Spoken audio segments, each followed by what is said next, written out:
Fuck you been? I was on vacation. I don't take fucking vacations, but I had to take a vacation. I got a wife and a child now, and I got to act like a fucking individual. I can't just. I didn't take my. Listen, I was with my wife 15 years and never took her to New York. Really? That's where I'm from. Never fucking Never took her. took her? Never, never. I'm not in the mood. I only go back there to do comedy. I don't go back to the dilly dally when I go back. When I go back to New York, I fly in. I go to my favorite Chinese restaurant. I do radio. The next day after fucking radio, I go to the cemetery. I put flowers on my mom's grave. And then I do my 4 fucking shows, and I get the fuck out of there on the first flight on Sunday, just like I do every other goddamn city. That's it. I try to see some people in between, a school teacher or two, maybe, something. Really? Yeah, I still talk to my school teachers, 2 of them. I was going to go to dinner with the one, but he had to take his grandkid out of the hospital. He wanted to meet me later on, but we were leaving early, so I couldn't meet him at 10. That's for a late fucking dinner. awesome, dude. So, we never really took a break from the never. podcast. And we did last Monday and last Wednesday. I took off Monday. We were going to do last night. But I tell you, Theo, I hate fucking doing podcasts when I'm tired. I don't want to give nobody, as Jimmy Schubert says, the short shrift. Mm-hmm. You follow me? I was just out of it last night. The 5.5-hour flight with the fucking baby. Oh, that's miserable, dude. See, by myself, I'll eat a fucking pot cookie. Right. And I get stoned. You had I the fall family. asleep for half. But when you have the family, you got to be. And I got caught smoking vapor on the fucking pen. Tremendous. I had one of those vapor pens, and I just filled it up. It's just brand new. I took the inhaler with me. They have an asthma inhaler now, so I took For the pot? for the reefer. Yeah. Oh, it's dabs. It fucks you up. So I took that with me to New York, and I sprayed it twice. A couple times on the plane, and it kept me there. Then I hit it when I was in New York, and I hit it with Ari when I went over to see the tree and the fucking Saks Fifth Avenue and all that shit. And I ran out. So I had this brand new tube. It's a gram of oil from Perennial. And I opened it up before I got on the plane. I charged it up. First 10 hits, it's like fucking death hits. Like they're just fucking clouds of smoke. So I hit it 2 times. Then I got on the plane. And like 2 hours into the flight, I look at my daughter. And every time I would hit it, it would go by my daughter because she had the window seat. So I go, I can't let her have it. So I go, let me go to the bathroom. I'm in the bathroom with the fucking iPod on, listening to Pink Floyd. No, you're not. Yes, I am. I got the iPod on. bro. This is how fucking crazy I am. I'm not listening. It's Wish You Were Here. That's the album I'm listening to because it was like Shine On You Crazy Diamond and Have a Cigar. I ate edibles. I had like 3 4 red stars. Oh, so you had a little magic in your system. Oh, I was fucked. I was fucked up for the first 2.5 hours because I didn't get fucked up on the way there, and it made a big difference. I got agitated on the 2-hour mark. At the 2.5-hour mark, if you don't have something, once Mad Max is finished, Right. you're ready to kill a motherfucker on a flight. Mad Max is not the movie to watch on a fucking plane. Because there you are sitting there, everybody's driving, jumping over people and shit, shooting motherfuckers, and you're sitting there next to like some fucking politician or some shit. You want to get up. You want to get up. So I said, fuck that. So I dosed myself on the way out. I had Virgin. I had main cabin select. It's the one behind first class. So we could all sit together because in first class, we couldn't all sit together. I would have to sit by myself and she'd be fucking crawling back and forth. So we're like, fuck that. Just get the main cabin select. How tall is the child you have? She's a fucking midget. She's 3, She's just a little baby. But how tall do you think she is? She's up to... Oh, that's not very tall. No, she's a little baby. Oh, that's not So very tall I got at all. up, I go to the bathroom, I close the fucking door, and I'm in there, and I'm hitting this pen, and I see clouds, Theo, and I'm like, wow. What And color I'm was that? Fucking clouds of smoke, and I'm hitting this vapor, and I'm hitting this fucking sound. With your iPod on. With the iPod on, listening to fucking Shine On You Crazy Diamond. And all of a sudden I hear... And I see the little red light going on. They're like, open up. Are you smoking in there? And I put the thing in my pocket, and I take this out, and I blow a couple clouds of this shit. And I go, hold on. Like I'm putting my dick in my pants, which I really did piss. And then I fucking wash my hands, and I open the door. I go, what's the problem? And she goes, were you smoking in here? I go, no. Wow. I go, do I look like I was smoking in here? Do I look And like she it? looked at me. She goes, does it smell like smoke? And she took, they take everything out. The garbage. They do everything. They look for the Really? cigarette. Yeah. Oh, wow. And now, what were you doing the whole time? Just standing there? I'm standing there going, I don't didn't know what anything. happened. I banged it when I came in. The plane shifted and I hit the wall. And that's the next thing you know, you people were knocking on my thing and they're like, we don't smell no smoke. I wonder what made it go off. And I'm sitting there going, they fucking know. They're just playing me. Oh, really? But then they were cool the rest of the flight. Espionage, bro. I sat there. They were cool. And then at the end, I gave my wife the keys. I told my wife, I go, listen, they called me in the bathroom. I'm gonna get arrested, so take the car keys. I'll see you at the house. What did she say? She just fucking looked the other way and like shook her head. What is my wife gonna fucking say at this age? Damn. I'm 50. What are you gonna say to me? You're punished. Well, that And then I walked off the fucking plane like I owned LAX. Wow. Nobody said dick to me. I And that like, was. Did you think though, somewhere in your head, that whenever you got to LA, there was going to be people oh, there? fuck yeah. They've been waiting for me before. I've been approached at the plane one time on the way to Columbus. Is it kind of cool, or is it just fucking not cool? If you're getting off a plane, you got an ounce of weed in your nutsack. Yes. It ain't fucking cool. Be But uncomfortable. if you get off the plane and you're cool, you know, you don't, like the one time I was in Columbus, I had weed on me, and some guy said, I didn't do nothing. He leaned back, and I go, hold on 1 second. And he turned around, he goes, fuck you. So I said, fuck you, or something. I kicked the chair, and he went and told the stewardess. So I was the bad guy the rest of the fucking flight. oh jeez. And then do you start to feel like the fucking bad guy too? You're like, oh, you want now a bad guy? You start yeah. saying shit in your head. You want a fucking bad Fuck guy? with me, cocksucker. Put that seat back again. Yeah. And here's what happened. We went to Columbus. They got us off the plane. They got statements from both of us, and they let us go. And a year later, I got on the plane. That same fucking guy's on the plane. I go, how you doing? And he just sat there the whole time like a little fucking... So in all your years Animal. of being on the plane and like having weed under your nut and all that, you never once smoked a cigarette in the plane? No. Wow. In 1983, I was flying You used to back be from- able to, didn't you? Yeah, you could smoke in the flights. In Russia, you kind of heard. Really? Mm-hmm. Do anything in smoke? Russia? No, But I heard that you can though. you could smoke in like certain areas. You could smoke on a plane. But I'll tell you what I did see one fucking time though. Fuck, you broke my taint. I don't even know what I was gonna say to you. Smoking on a plane. Smoking on a plane. Smoking on a You plane. Russia? You never once smoked on a plane? Yeah. No, but in 1984, February 1984, I got on the plane in Aspen. It was Aspen, Denver, Jersey. And on the way back from Denver to Jersey, there was a soldier next to me, and I had a brown bowl and weed. And I'm like, you want to get high? That's when you could smoke cigarettes on a plane. Dang. And he's like, let's go do it. We went to the back fucking of the thing. Me and this guy had a wooden fucking bowl. I put the weed in there. We each took 2 puffs. The whole plane smelled Of like course. weed. Wow. They were pissed. Who's smoking marijuana on the plane? We're going to search. They didn't do shit. I walked out of there with that soldier saluting the cops and shit. You got to take a chance from time to time, you know? For a soldier, you got to, bro. I'd get a soldier high. Fuck, I'd get him doped out of his brain if I had enough dope for him. They fucking press heavy-duty charges on you one night, Theo Von. I got so fucked up in an airport. I had 12 ounces of blow on me. And I was coming from New Jersey. No. It's a Do true people story. from New Jersey get busted for coke more often than other I people, don't, you I don't think? fucking know. I was a fucking criminal, and I was living in Aspen, and coke was $1,800 an ounce. Right. And I'm like, are you fucking people kidding me? I'm paying $800, and they're fucking beautiful ounces, and I could cut it and still make money. I go fuck it. So I started getting guns and bringing them to the East Coast, and started bringing coke back. But this was the problem, that I would take the 1 o'clock flight from New Jersey to Denver, and that's really 3 o'clock, which would get me in there like at 7, and it would start snowing.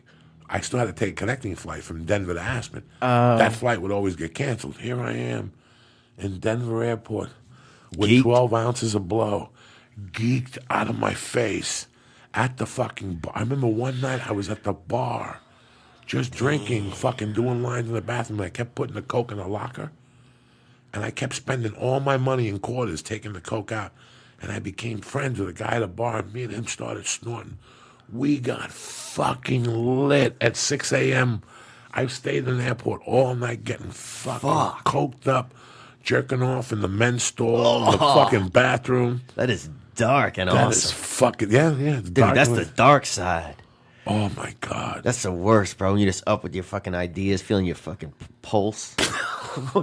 What's up, Lisa? It's been a week without an edible. I know. I'm just glad And I you're never did back coke. from outer space. I don't know if you guys know. I'm pretty high, man. Oh, no, fuck you. We don't Yeah. fuck around. Oh, here. yeah, Theo I'm Von, already high. my boy, joined jiu-jitsu You 2 months did? ago, 3 months ago, and Yep. he did his first fucking tournament.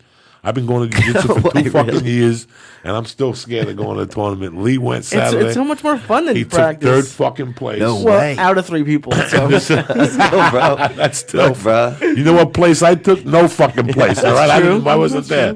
I was walking around the fucking Central Park with ducks, and there you are, fucking choking motherfuckers. My heart goes out to you, bro. You're a bad motherfucker. Yeah, it's commendable, bro. You could have commendable, bro. You could end up in 4th place, right? You could have got disqualified. You couldn't have true. showed up. I had a little bit of I have bronchitis right now, so I wanted to quit, but I knew if I didn't do it, you, John Butt, and everyone would kill me. So I was like, I'll just go. Nah, we wouldn't have killed you. I understand.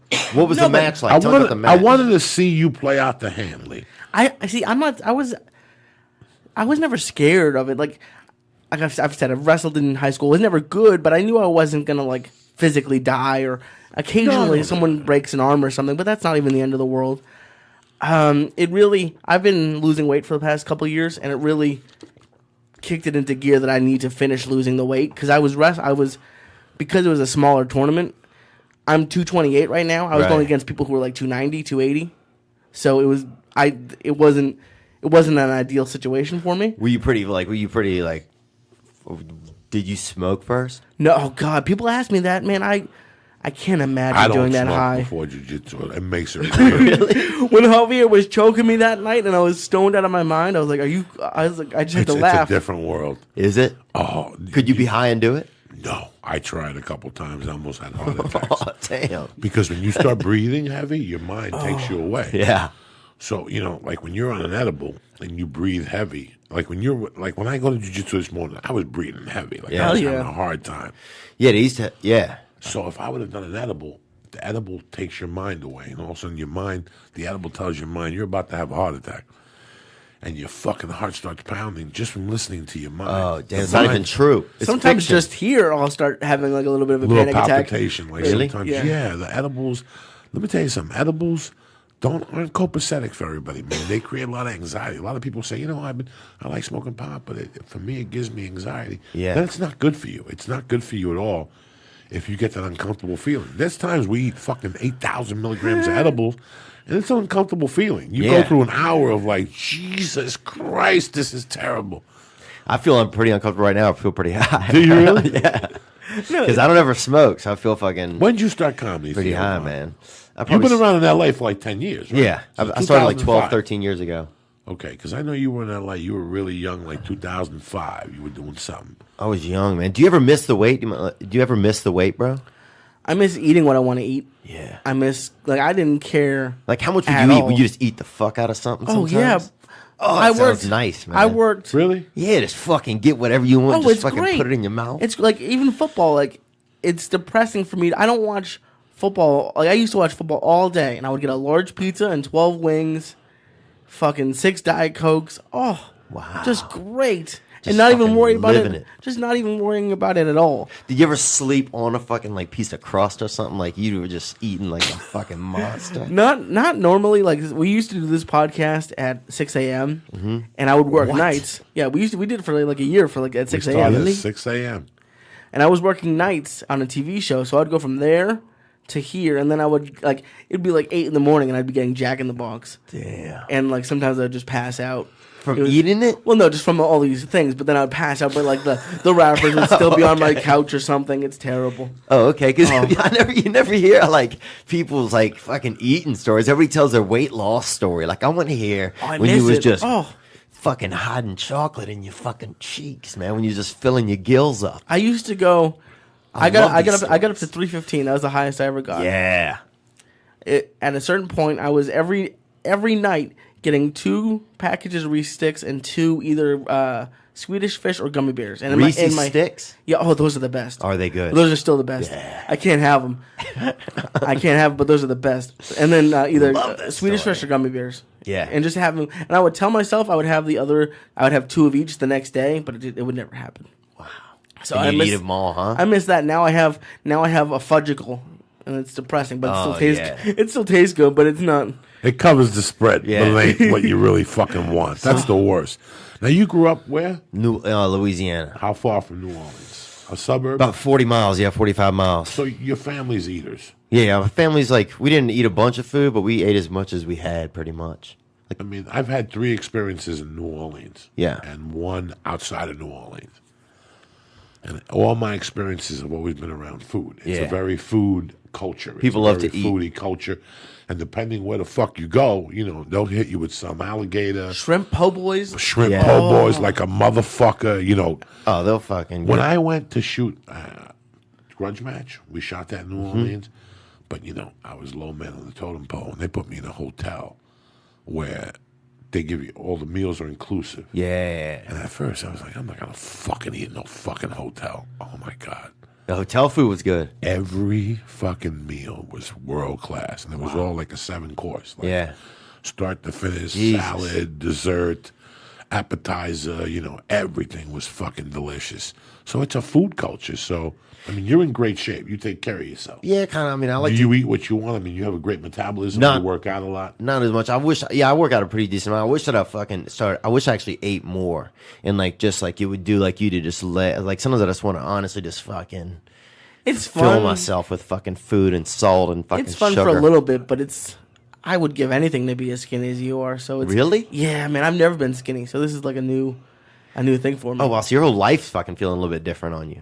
Yeah, I mean, I'm 228 today, so it's not great, but it's better than 315. You didn't look fat to me, man. I just thought, like, man, this guy, like, he's got kind of a unique shape, but he's chill. But then I was like, oh, and then if you feel fat, that's a bummer. I have like, well, I don't feel any different at all. But it's like, I would imagine. I'm surprised you're not fat. Like beignets. Are you serious? If I lived in New Orleans and had beignets and shrimp po' boys, fucking beignets. I've never even had one, but I just see it and it just looks. There used to be a place in Boulder. Baby formula, too, actually, down there. Baby formula. You see a lot of the sisters drinking baby formula outside of the French Quarter. I don't know if you ever noticed In a bottle? that. What do they do? Huh? In a bottle? No, just a can, bro. They fucking, it's just canning up. It's true, man. A couple of sisters out there canning up. It's, you know, it's weird you're talking about this. Because I think that, like, my best eating period, you know, you start off skinny. You Right. work out in high school, you play football. You know, I had a friend that used to eat a box of fucking cereal for breakfast and an Entenmann's cake. How the fuck, and a gallon of milk. Whatever the fuck the milk is with the cereal. Was he driving truck? That's No, insane. he was in high school and he Oh, would that's lift crazy. weights and then, you know, I was eating too. I had a great appetite. And then I moved to Colorado and they took away the night eating. There's no more drinking and going to eat what I was used to eating, which Right. was an open steak sandwich at 2 a.m. with a Filling bowl it of cream up. of turkey soup. And not even brushing your teeth. Shit, just going to bed with dirty teeth Fuck and yeah, shit. son. That's how I do it. Fuck dude. yeah, fucked up. So that's that's where I'm from, man. A place you go to bed with dirty You teeth. get dirty teeth, and you know you don't. I don't eat here at night. I go home. If I'm really high, I'll eat whatever my wife cooked, which is controlled. It's like a chicken cutlet. You know what I'm saying? Yeah. Like there's not like 20 chicken cutlets. Well, there's 20 chicken cutlets. You could fuck shit up. There'll be like one leftover chicken cutlet.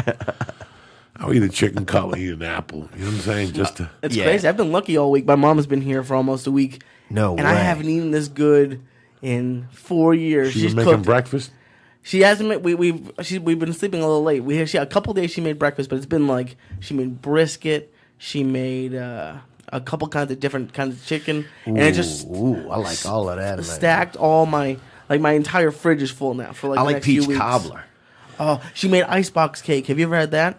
All you do is you take a layer of graham crackers and you have to get the cook and serve pudding, not like pudding cups, but you have to cook pudding, and you just do layers of pudding and graham cracker. You put it in the fridge and let it freeze up, and then put some whipped cream on it. Mm-hmm.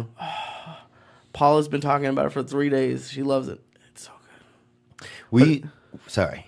Interrupt Go you. ahead. What were you saying? We used to we used to have this game where you would fill like two dudes would fill their mouth with sugar, you know, and then you would you slap each other in the fucking cheeks. But here's the thing, bro. It's hard to hold a whole bunch of sugar in your mouth and doesn't it keep it all dissolve? keep it all in. Well, here's the thing: it starts dissolving, but you get parched because all your moisture is going to this thing, so your body starts to dry out. So then you're basically holding the sugar in your dry mouth at a certain point, man. You feel like Jesus the Christ. desert. How old are you? I don't know, like you was a child. Okay, like when I was like 8. Like 8, 7, 8, 11, And Boy 14 Scout- even. 14 even. And this one 18-year-old 7, chick. 8, 11, 14. We used to have this fucking girl who was probably 14 that went shirtless, bro, since she was like fucking 4 to 14 shirtless, bro. shirtless. Why was that? I don't know. It was just their whole family was pretty much shirtless, and they didn't do any different by the girls, man. This girl was shirtless as fuck. And we all thought, like, damn, she's like a long hair. She's like the most best-looking dude you ever seen, right? We thought that till about 11. And then somebody's like, that's a girl, man. She just goes shirtless. And we're like, and nobody told her to put a shirt on in school or nothing? oh, I don't know about school. But she was in a children's school. I was a little bit older than her, but I never saw anybody just be completely shirtless like that. There was Who puts fucking sugar in their mouth? Oh, yeah. Yeah. Well, it was a cheap game, bro. It's like if you don't have a bunch of money to go do something, you fill each other's mouth up with sugar, and then y'all just got to slap each other in the cheek. There was a kid in my neighborhood, John Carney. Not a bad kid. Always great sense of humor. But he had a brother, Brian Carney. In those days, kids didn't have ADD. And they didn't have autism. You were just retarded. You know what I'm saying? Whether you had the chinky eyes or not. Yeah, you just wasn't cutting it. You just wasn't cutting it, man. And they used to torture him. Yeah, we called him God's favorite. Yeah, they used to make him drink piss. Like they'd piss in a beer bottle and close it and then put it at the last bottle, and he would take it. Can I have a beer? And he'd fucking drink it. I was never involved in this shit with Brian Carney. But was he handicapped? No, he just wasn't sharp, you know. Yeah. He just wasn't a sharp kid. Nice kid, always said hello, Brian Carney. But they did weird things to him. Like they used to make him eat shit. Like they pay him like $15 to make him eat a lot of like weird stuff. How much shit? I think even actual shit. No. Like fill his mouth with pepper and shit like that. Then they had this other kid, the guy who they just fired from the Miami Hurricanes, defensive coordinator. When he was a kid, his brothers and all those guys' neighbors used to tie him up on a bicycle, make him eat raw eggs and blow them up in his mouth and all that shit. Like put the eggs in the shell and smack him and blow the egg in his mouth. No wonder that guy went to Penn State, was an All-American tackle. Thank God I didn't go. I would have died in your town. There was certain Thank God people I was who too just nerdy for that. I would have been one of those kids. The guy I got into it with when I did that club, before I met Lee, I did a club in New York City. One of the first times I went to New York to do comedy on my own, I booked a music club in the village. Right. And I went there. The guy that started a fight with me, his name was Brian Burns. And when we were kids, when you were in grammar school, he already had a legend. What he would do is he had a gang of guys that would take you, tie you down, and they would put duct tape on your balls and fucking that glue shit from the taping, and they would call it a table. Oh, damn. They would give you a table where they lay you down and wrap you up with tape and pull the tape off you and shit like that. He was known for all that stuff, for spraying stuff on your balls. He was a big-time bully. And you know what happens to bullies, bro? They get beat up later on in life. And I remember that night, like I was like, I could take this fucking guy. And I had already a plan. He kept coming in to try to apologize, and I kept going, you know what? I could take this guy. I could kick him in the fucking knee. You could see he got to like 300-something pounds. He never stopped eating. So, but you felt like, it was crazy because the tide had switched with that dude. Like, back in the day, he was a bully. Yeah, he was a bully. Mean kid. You know, he was bro. When I was in 8th grade or 7th grade, he was already in high school torturizing people. And they said, if you play football, be careful, because if something happened during football practice that you hit him hard or something, he'd get his friends to give you the table. Especially if you were Spanish or something like that. You know? Oh, that shit got racial, huh? It was what it was. Yeah. You know? I mean, it was what it fucking was. I mean, we had one Mexican kid that showed up in our town. We didn't have any Spanish people. But we had one Mexican kid. Let me think about what this kid's name was. I think it was Nick, right? And I remember we all had science class. And, actually, in science class, they had these hamsters you could play with until the second bell rang or whatever. Then you had to put them in a cage, and then we would do learning, you know? And this fucking one time, they had this hamster, right? Superman, we named him. And I was holding him in this fucking big sweatshirt I had, right? And after class, I forgot he was in there. He fell asleep in the little pocket, right, where you put your hands, right? So after class, I just throw him a book bag. I'm running. Next thing you know, I get in a fight with two brothers, right? Get beat up pretty good. And one of them had fucking killed this hamster that was still in this pouch. He'd fucking punched it. So I never had it, like... Sometimes I'm not even joking, bro. I'll have dreams where I feel like I had an abortion. Poor Superman. I knew something wasn't going to be good. Yeah, I think his name was Superman. Let me think for a second. It might not have been Superman. Why would you take the fucking hamster out of class and put him in your fucking pocket for anyway? No, because you was sitting in class. You just nothing to do. And it was nice to kind of have something more. Now, where'd you go to high school at? Mary? Not Mary. Next to that town, a couple away from there, called Covington, Mandeville. And where'd you go to college at? I went to LSU and University of New Orleans. Really? Mm-hmm. Did you graduate from LSU? I graduated from University of New Orleans eventually. Look at you bad motherfucker. So I When you made went it through. When you went to LSU, they still talk about Pistol Pete Maravich. Oh, dude, the town I grew up in. Get the fuck out of here. He lived and died in our town, dude. Get the fuck out of here. Yep, and Lee Harvey Oswald went to middle school in our town. Get the fuck out of here. Swear to God, dude. And I mean, I say this a lot, but and once in the 80s and in 1994, a bunch of infected monkeys got out because Tulane University had their primate testing facility center in our town. And a bunch of infected monkeys got out, and they let us out of YMCA summer camp to help the police look for them, bro. I remember they came to summer camp, and they basically They took sent kids to look for. Let me get that pen real quick. not kids, dude, the tallest boys. They took the tallest boys right out, and we helped them look for them. I remember surrounding a couple of chimps outside of a Kenny Rogers Roasters, dude, off of Highway 190. That's a true story, dude. That's the name of your book. Huh? I was surrounded some chimps next to a Kenny Rogers Roasters. And dude, the shit got racial. Like people would go around town, they were yelling. I mean, this is fucked up. I mean, this just shows you how far in the South you are. People would be like, 90 monkeys just escaped from this place or whatever. And you'd literally have like, people riding around with guns, fucking Confederate flags. It's like, dude, these are animals, man. Like, relax. Like the shit almost it was weird. Like people were like, these fucking monkeys. Like they'd planned it. Like it was crazy. Like it was. I just threw that name out because in today's paper on Twitter, it said that the basketball player from the Lakers is producing a Pistol Pete Maravich. Oh, that's awesome. Biopic. And I'm sitting there going, what kills me about today is they're doing biopics about people that these motherfuckers don't even know. That movie should have been done 20 2 years weeks ago. after he fucking died. Yeah. But nobody thought about doing it, Do you know much about Pistol Pete? I mean, I think I know a pretty good amount about him. I mean, I know he played, I know he played at LSU. I know he played for the Jazz. I know his two sons. Really? Yeah. They played ball like whenever I was growing up. So one of them like a little younger, one of them a little bit older. So, I mean, they were legends. It was kind of, it was a small town. Like it was legends. Yeah. The biggest name in his sure. if he lost, his father wouldn't let him sleep in the house and shit. Would make him sleep in the fucking yard. This is Southern basketball, Jack. Dude, they had a half court or a quarter court in their upstairs of their house above the the attic. They had a basketball court. They didn't court. fuck around. The marriages didn't fuck around. That old man didn't fuck around. That dude dribbled. He had that's why he drank himself to death, Pistol Pete, because there was no childhood. His father made him go out there and do wind sprints and shit. Yeah. And that guy wasn't fast, but his fucking handling skills were just phenomenal. He made up for it. In my life, I've seen two people handle a ball fucking phenomenally. One was a guy named Pistol Pete Maravich, who's an NBA player.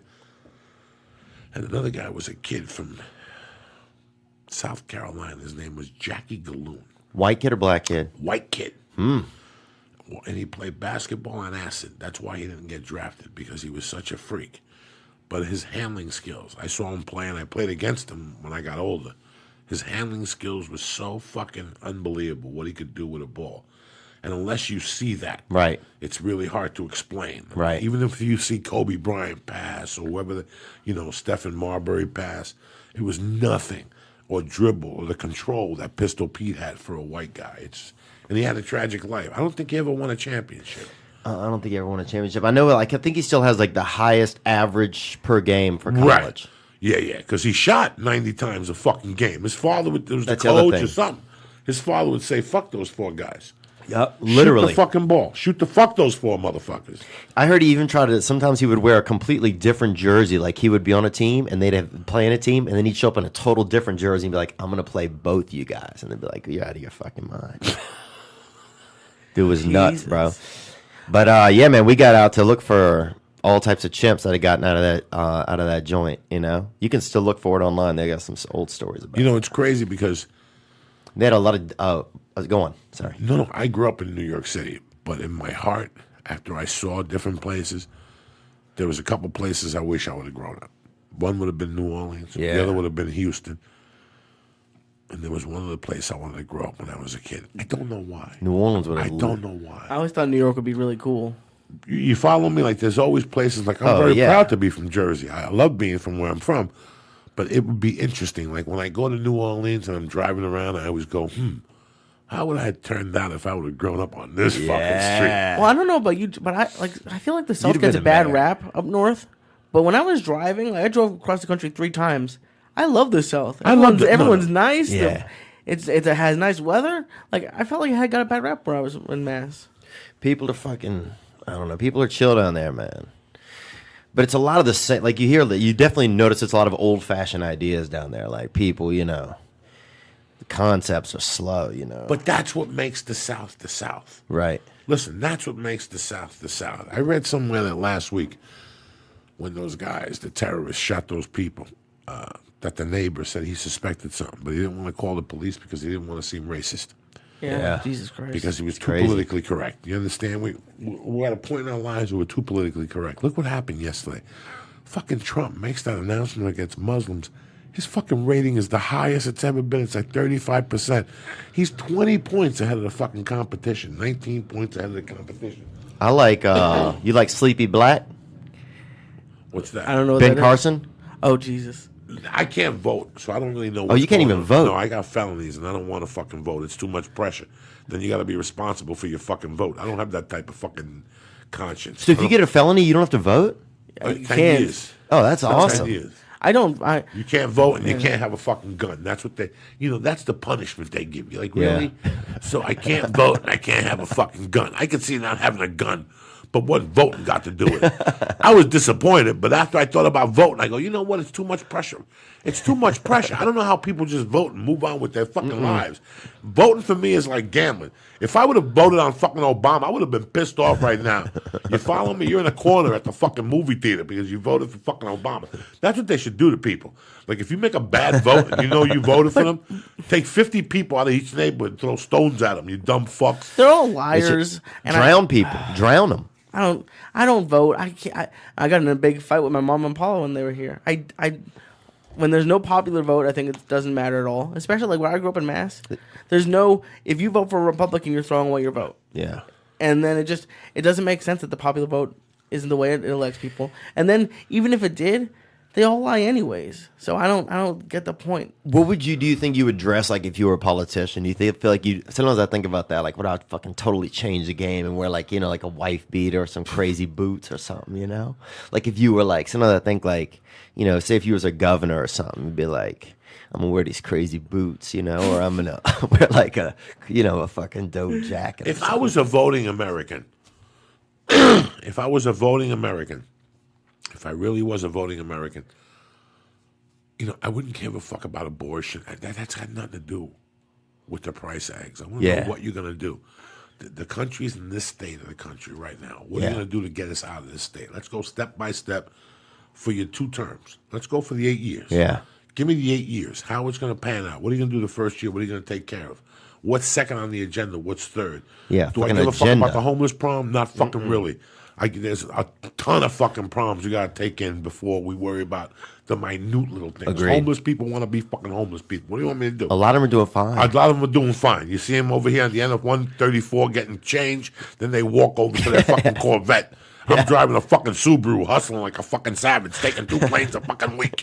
And these cocksuckers are getting change, making 40 grand a year at the end of the 134. Listen, man, it's not the point I'm talking about, but that's I want to know your plan. I want to know your plan step by step by step by step, how it applies to me as an American. I want you to plan it out for fucking people who make $50,000 or less. I want you to tell them, real people. Real people. Yeah. And now you were talking about the South and that they're slower and that all that shit. You know what? I like that. Yeah. I like that that's there and the reason why it's there. There's a reason why a white guy would say that he's going to stop Muslims from coming in right now. And people raise their hands. There's half of them that say, it's cruel or whatever. But the other half are Americans that feel, we got to stop this somewhere. Oh, yeah, man. I think you got to shut it down, bro. I would say if they had walls and you could press a button right now, I'd put them up everywhere. But it's not just that. It's, look at the fucking, the people, the white dude, it's people who shut up the movie theater. Let's not just blame one fucking No, 100%. here. We got to find out who's in there. I just want to know who my neighbors are. We all got to figure this shit out. Who's here, Listen, bro? man, Pete, you said it best yourself. They're building buildings and people moving in and out. They just said that these people have a fucking passport duplication. Yeah, that's if you don't think crazy. they're here, if you don't think They're you're dealing making with billions on oil. They have everything.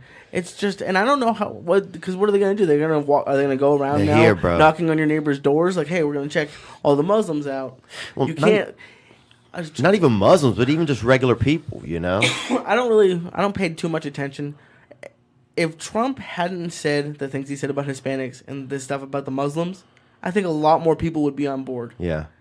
I actually read an article yesterday that they're predicting that Trump is going to bow out at the end, just like he did the last time. So maybe he doesn't want too much support. I don't know. Right. But it's crazy what people say, and then yeah, if you lay out a plan, right?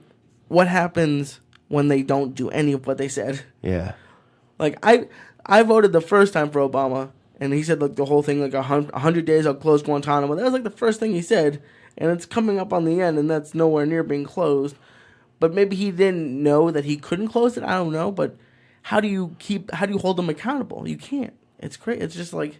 Now, let me ask you something, just for the sake Yeah, of man. argument here, because I don't know nothing about nothing. I'm a little high, though. I Are am you guys still? I'm I am very high. politically Okay. ignorant. I'm just making sure everybody's high, man. Why was it important to you that they would close Guantanamo? No. Why is that such a... No, No, that I'm no. not arguing with you. Right. I just want to know. Personally, That I have no thoughts on that, but that was just the only thing I could think of right now. Right. Like that was he said in the 100 days I'll close it. I don't know if that's good or bad. I'm not Now, smart that people want them to close Guantanamo? Yeah. Why? because it's the like they're not giving them like fair trials. They're just keeping them there. I did comedy there once.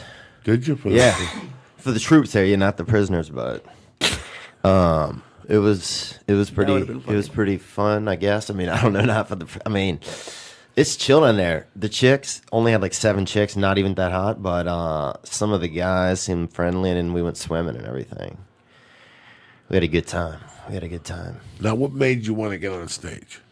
My dad was real old when I was born. That's all. How old was your dad? 70. My dad was 70. Hold on 1 second. I gotta go get a tissue. You shit? Tony Bennett. Oh, I thought somebody shit a little. No, man. no. I just gotta go blow my nose. But yeah, I wonder what kind of hats I would wear, or special pants I would wear if I was the president, bro. You ever wonder that, man? Like American flag pants. Yeah.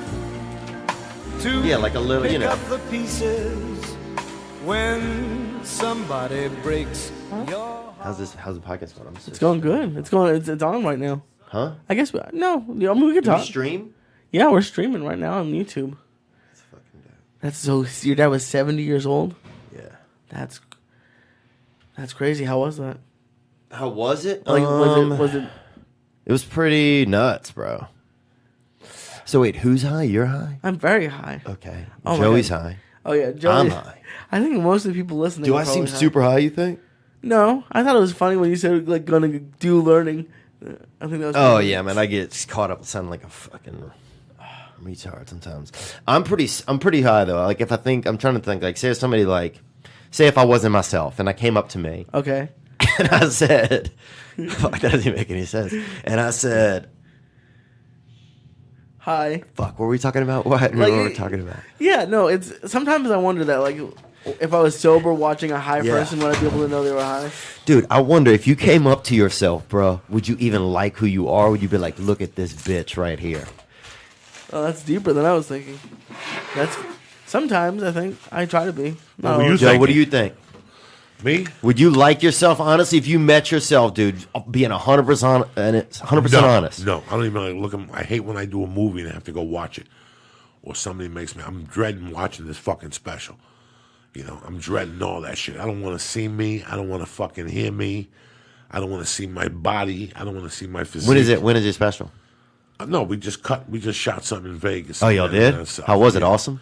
It was what it was. You know, I gotta see It's it. good. You know, I just went through the motions. I don't fucking know. It's good. I'm really happy too with it. high right now. You know, it's too- good. Is that an It's earthquake? Oh, is that? I hope you? not. No, I hope it is. So your dad had you when you were 70. Yeah, he was old. When he was How old was your mom? 32. She was young. Your dad was slinging some dick. He was throwing it out there, Now, man. that was his first marriage? No. No, he'd been married a couple. He'd been married one time before, Is your maybe. dad still alive before we talk about it? No, he'd be old. I'm sorry. It's all right. Appreciate it, man. He would be almost. He'd be 106. I'm 106 sorry. now. I'm sorry. I don't know. You look Thanks, you man. look like you're 22, so I'm all fucked up. I know you've been wish. around here for 10 years, maybe. So I'm he had 35. you when you were 70. Yeah, he got old, man. And he just, I don't know. And that's something my mom will like. When I think about my mom, like, who would bang like an old guy? Like that'd be crazy. I feel like. Was he like an attractive man? Was he like? Yeah, definitely handsome, but he didn't have any money. You know what I'm saying? Like, who kind of thugs it out with an old dude that many times? Let me get back to how old was your dad when he passed? 86. So he was around till you were 16. God bless you, bro. Yeah. You got to have him till you was 16. Yeah, that's a good point. Yeah, man. It was kind of wild having like an old dad because all the times you spent, it was just like a little bunch of like kind of vignettes of like he would take me to this bar sometimes with him, bro, and the lady would give me fucking chocolates, right? And then one night the lady, I'm not even joking, kept giving me chocolates, and my dad's like, no more chocolates for me. And I'd had probably 30, bro. Like, nothing could stop me from eating chocolates, bro. I'd just continue to put chocolates. If they had chocolates around me, I would just continue to put them into me. And this lady, my dad said, no. And then the lady took me to the side of the bar a little while later and just gave me fucking like almost like this lady wanted to like poison me or something, So he used to take me to do like weird shit like that. I don't know. God bless you, bro. Yeah. No. You fucking know. You fucking know. I lost my father when I was 3. I lost my mother when I was 16. So That's crazy. Yeah, so some of the... But right now, I had my daughter when I'm 49. Every morning I wake up. I can't lie to none of you guys. I wake up, I put my feet down, I go, God, thank you for giving me another day to see this little fucking girl. All I want is enough time, just so I can give her the fucking mentality of the church. That's all I need. And let her work it out like I worked it out without my mom. That's the best way to fucking do it, because I feel like I'm going to die. No. I did blow. No, you're not going to die, man. God fucking knows. You get shot by one of these fucking monkeys. Who knows? Yeah. But you always, it's amazing that now, like I would say, who the fuck would have a kid at 50? Yeah. Don Johnson had a kid at 52, and I did a movie with him. I'm looking at him going, why would you have a fucking kid? Yeah. That's the most selfish fucking thing in the world. And all of a sudden, I knocked my wife up. So now you're looking to live. Like, you're like, wait a second, I want to live for this child. Right. But fucking 70, your dad had balls of steel. Brothers or sisters? Yeah, I got 2 younger sisters and an older brother. So we Same got mom 4. and dad. Same mom and dad, yeah. Oh shit! So you got 2 younger sisters. Yeah, man, we had a while. It was pretty wild. I mean, I guess I'm trying to think like more about what it was like. Like I remember like weird shit. I guess. I mean, I don't know. I'm fucking high, man. So I remember like my dad would he let me drop like say as soon as I was tall enough, like 11 years old. I remember being 11 years old and my dad being like, hey, will you drive me? Because he couldn't turn his neck, So like, he's like, hey, will you drive me? And I'm like, yeah, I'll fucking drive you. I'll hit like 5'10", a little growth spurt when I was 11. So next thing you know, I was driving my dad places, dude. Like I remember we dropped him at the post office and he said, go around the block. And I went around the block and fucking hit like 7 cars, bro. Just fucking sided. And my dad had a Cutlass, like a Delta 88, like a just straight up fucking rig rider, bro. And it was a piece of shit. It was all banged up. And I would just go around the block. And then one time he let me drive him on the interstate. I was doing like 70, 80 miles an hour driving to Hammond. And it's probably about like 30 miles. And my dad's just fast asleep in the fucking passenger side, son. So those are the fucking good old days, man. What I feel from you a little bit, like when you tell me the stories, you're happy, you miss them and everything. But are these stories weird to tell sometimes? Like, are they weird to tell? Yeah, a little bit. I mean, it's not the normal American family. Like me, I have the same family. Right. So I could see that we both share that same little twitch, because as you get older, you'll appreciate those stories more, because nobody fucking had a life like that. When you were 11, your dad's like, drive the fucking car. Yeah. That's cool as We were all shit. begging to drive the car. You're begging to drive the fucking car at that age. That's a good and it's point, a small man. city. Right. Cops knew each other. If you got pulled over, it's it not was like chill. 30 fucking years in those days. Yeah. But just the fact that sometimes when your parents give you a lot of trust, it does something to you. It's good and it's bad. Right. Like you had an older dad that he saw life for what it was at 70. And I bet now when you tell those stories sometimes, you're like, should I even say the story? Let me tell you something, Theo Vaughn. You have no idea how lucky you are. You have no idea that you had this life because most kids can't even imagine that shit. Right. Most kids have to steal a car at 16. You know, there's so many good points of growing up. No matter how you grow up, as long as your parents were around, Right. just having a life is great. I know it's tough. People get adopted and they get stabbed and they get beat up and shit. You know, I'm very lucky when my parents, Thugs and Muppets, man. yeah, when my mom died, I didn't have to go into the system. You know, I was old enough to make my own decision. It's so weird. Till today, I realized I didn't even do paperwork. When my mom died, my friend said, "You want to live with us?" I'm like, "Yeah." That was it. I kept going to high school, like nothing. I just switched my address, and Yeah, that nobody was it. asked any questions. Who's your legal guardian? Me. That was my legal fucking guardian. Me. Those are the fucking days, dude. I feel like kids can't have anything like that anymore. Like all the, I don't know, it was just this ambiance. I think before some of the technology we have now that just made everything fucking dope. One of the reasons why I wanted to go home with my wife and the baby was because of my paranoia of dying. I wanted to walk my daughter up and down the same streets I walked. Right. So I parked the car. I walked up Given Terrace. I walked down Union Turnpike. But the best walk we did was in the park where I used to play basketball. Yeah? It was open. I took her in the park. And now they replaced the hut. There used to be a hut in there. And one of the most racist things I ever heard come out of a person's mouth was in that fucking hut.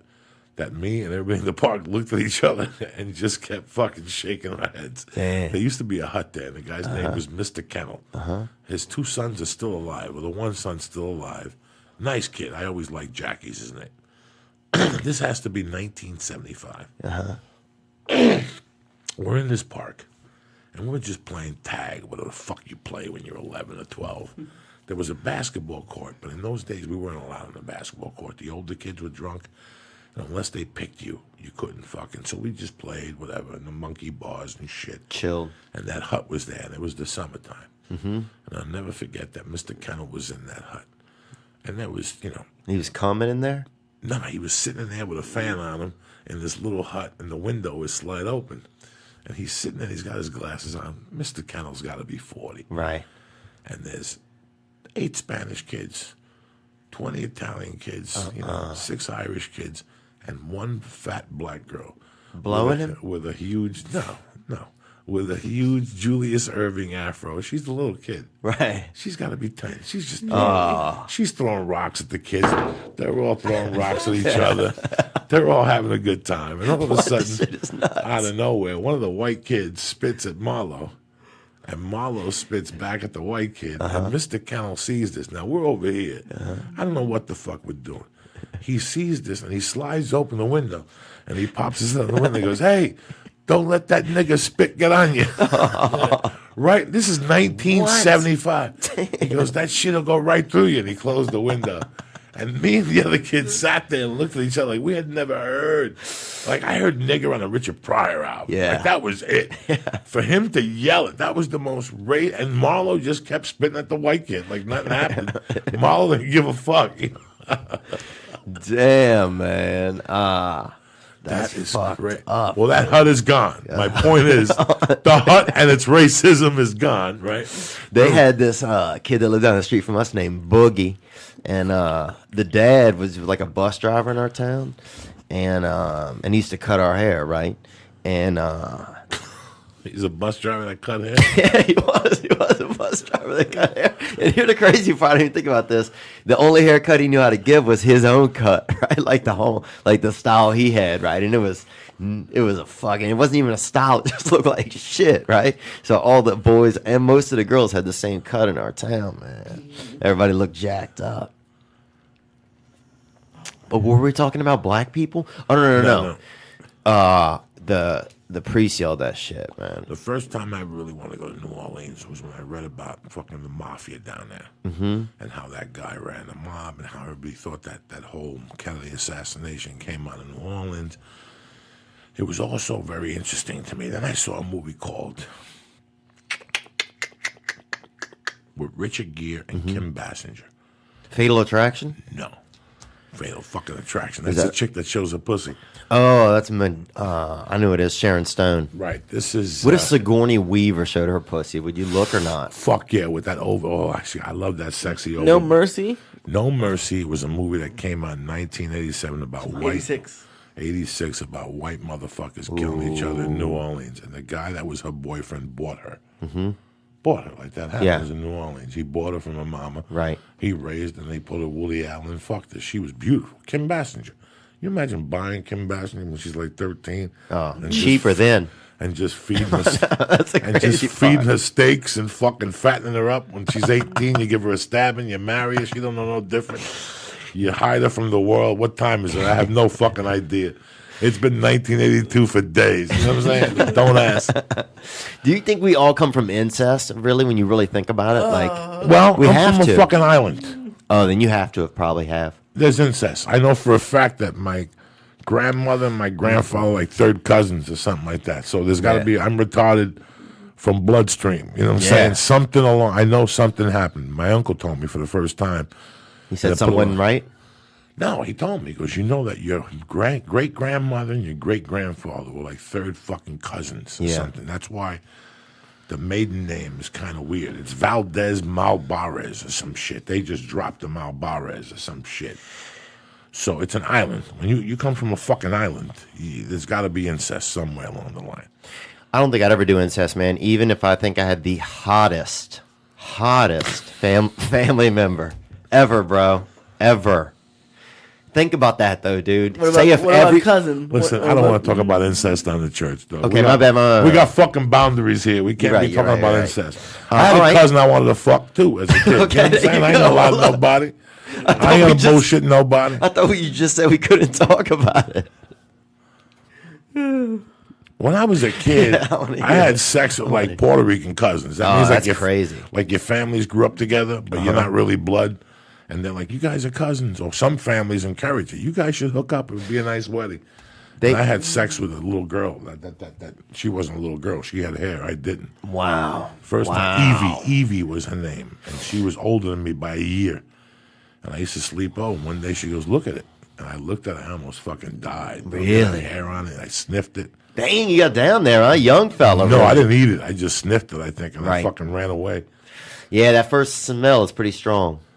It's a real... I don't remember. Why you got to talk about smells for? It's Monday night. I don't know, my bad. Is it Monday? It's fucking Thursday. What is it, Lisa? It's Thursday, dude. Lisa has got to go back to his house, stoned to the gills. Hope to God my mom's asleep. Why? She's not going to, because look how high I am. Because you told Nah, you'll her. probably be fine, man. You should bring her a half a joint, Lee, and just tell her how it's going to go down tonight. Yeah, why don't you fucking do some Krav Maga? Get fucking wicked. Because if not, you're going to argue with her anyway. Just Yeah.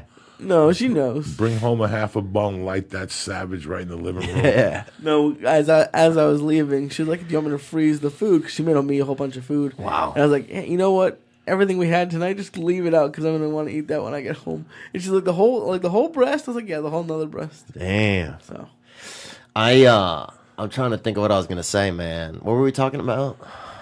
What made you jump on a fucking stage? What made you jump on the stage the first time? Oh, Theo? yeah. I don't know, man. I just thought, I guess, making people laugh was just the funniest. That was the best thing. Like, if people weren't laughing, I was like, what the fuck are we doing? We're just doing all this other shit. And then we wait for, and then rarely somebody says something funny and we laugh. Like, why don't we do a little bit of the inverse, you know? Like, we do all this other shit. The best part is when somebody's laughing. Was your dad funny? He was pretty funny, man. Where was he from? He was from Nicaragua. No wonder. I'm He was Polish Spanish. Nicaraguan. Oh, Jesus Christ. No wonder he was slinging dick at 70. You Yeah. should have made... When I thought he was a white dude, I was like, okay, these are crazy. I thought he was like somebody from, like one of those guys from the South. No. It's just get over here. I'm going to fuck you right now. I don't give a fuck to get 32. A lot of little But reptilian. now you listen, Filipinos and those Spanish dudes, they got sperm, eggs, and that nutsack to their fucking 90. I swear to God. They'll do. start a kid like a magician. Yeah, Dude, like just, dog. Those fucking old spicks and those fucking Twins. Filipinos. Janice, my daughter's godmother, yeah. her father had a kid at 74. yeah. Why do you just pull out? Bro, they 40-year-old woman, Oh my 70 God. fucking. Dude, they four. could do semen into a pond and it would start up at some point, man. They are so But then I watched that movie with Alec Baldwin and the young chick, yeah. and he was at a fertility clinic with a bunch of other fucking dudes that are like 50, all dating 20-year-olds. What is that? It's complicated. Yeah. Yeah, man. I remember Puerto Ricans you were talking. That they used to say that's when did you guys I was talking about the first Mexican kid we had in our town, right? So we had class with the hamsters, right? Going Yeah. back to that, right? That man, Mr. Blackwell's class. We had the hamsters. They let you keep the hamsters after Superman got killed? No, that was it. I just mean it was that same time, bro. And everybody would get a different pet. And we used to play this game where you would somebody would lay down and you would put a snake on their back or a fake snake on their back, right? And you would play guess if I have a snake on my back or not, right? And people would literally bet if they did or what they were going to guess. And then sometimes we would put this game where because they had this one rabbit in there that was always falling asleep. It was like almost, hey, like a whatever rabbit narcolepsy kind of is, where he just drifts off, because it's a rabbit. They're not doing much, And you would set a rabbit on a pile of money and you try to pull the dollars out from under him and without waking him up. That was like the biggest thing we used to do in class before class. But the problem, but the thing that happened was this Mexican kid moved in named Nick, right? And the first thing he ever said in class, the man was in science. They also taught you sex ed, right? So like the first day this kid Nick was in there, it was during the sex ed part, and he stands up and he goes, "What does pop that cherry mean?" That's what he said, dude. He asked the fucking teacher like as serious as could be, like, "What does pop that cherry mean?" And then he ended up banging some girl like in 6th grade, right?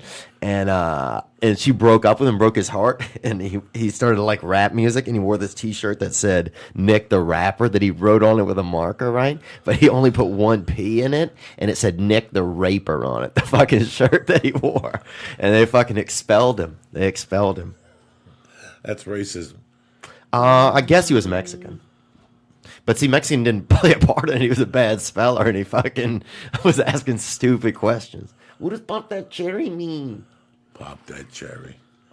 Remember that saying? You don't hear that anymore, dude. Never hear that. Never hear that shit. Yeah, I bet her cherry's been popped. Yeah. You could tell if you look at her. Watch how she walks. I never popped anyone's cherry. You didn't? No. You still out there, though, man. You married? Nah, almost. Nah, you're not, bro. You'll get a little bit of fucking trim that's fucking never been anywhere. I don't know. That's a little pressure. Dude, I'll tell That's you more this. pressure than voting. Buddy of mine, okay, first time my buddy got some trim, right? We were at this dance, and my buddy ended up, touching this gal's vagina after the dance. And we all were sitting around this fire at his house later, and so he's like, telling everybody what happened. And my buddy's dad came out, right, and heard it, and kept smelling my buddy's fingers. Them always standing out by the fire, dude, for probably like 40 minutes. Is that fucking nuts, How man? terrible would that be if Yeah. you did it? Yeah. Oh, you'd be rubbing your pants? What would you do? Gnarly, right? And then the same night, bro, I was sleeping in this guy's room, and he had a bunch of pets stacked up along the walls because he loved all kinds of pets. And there was 5 of us sharing a bed, right? And all night, bro, I can't sleep, right? Because I'm scared of all these Jesus animals, Christ. bro. I'm scared of all these animals, bro. And I can't sleep, right? And so I'm just thankful that this dog keeps barking, man. I'm so high that I'm just thankful that this dog outside the window keeps barking all night because I'm awake. I can't sleep, right? All the other 4 kids in his bed are asleep. And you can just hear these pets moving in their cages. And he had a big ceiling fan in the middle of the room that was spinning, right? So it's like whirling up all these pets, right? terrible. And even though we can sleep, it's keeping them awake because you got to think a ceiling fan for a pet, that's got to be like, a fucking tornado going off constantly, right? We don't think about that, So I'm fucking laying in the bed. Thankfully, this dog barks every now and then. It keeps me company, right? Even though it's outside. And then you hear boom, boom, boom, boom, boom. My buddy's dad walked out there, killed the dog, right? Outside the fucking window. Boom! Went back to sleep, dude. Same dude that hours earlier had been smelling a young man's hand, man. Same man. And that's what blew my mind about the world. Like, how could at one moment a guy be so gentle? That dude's a And monster.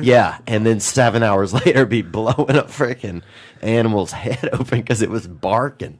You know, you have an animal in the woods, bro. It's gonna bark. You know how much woods is out there? You know, he probably hears everything. They say they can hear everything. Imagine hearing 6 times something.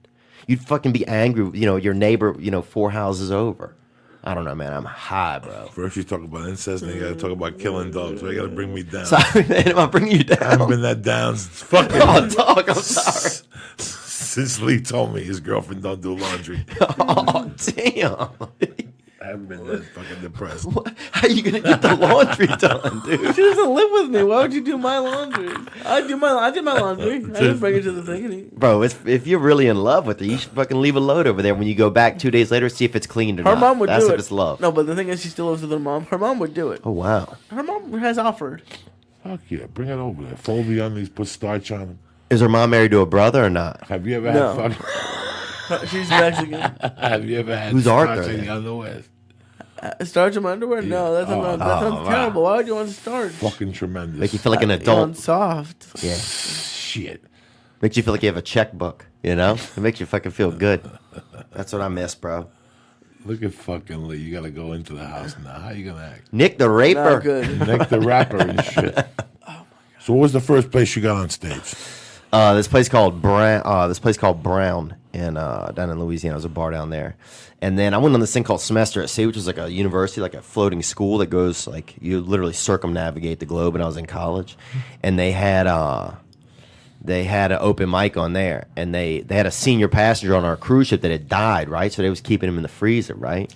So I just made some jokes about, you know, like different, like, you know, cold cuts and shit. You know, like this sandwich tastes like berry, you know, and just vague shit like that. And kids were kind of laughing. And so then I got up, and they had like an open mic thing on there, and I got up on there, and it was fun, you know, joking. For a about nice that. looking kid, you're a dark dude, and I like that about you. On stage, you take people in a weird direction, and I look at you and I go, this fucking kid, you know, I trust him with my fucking animals.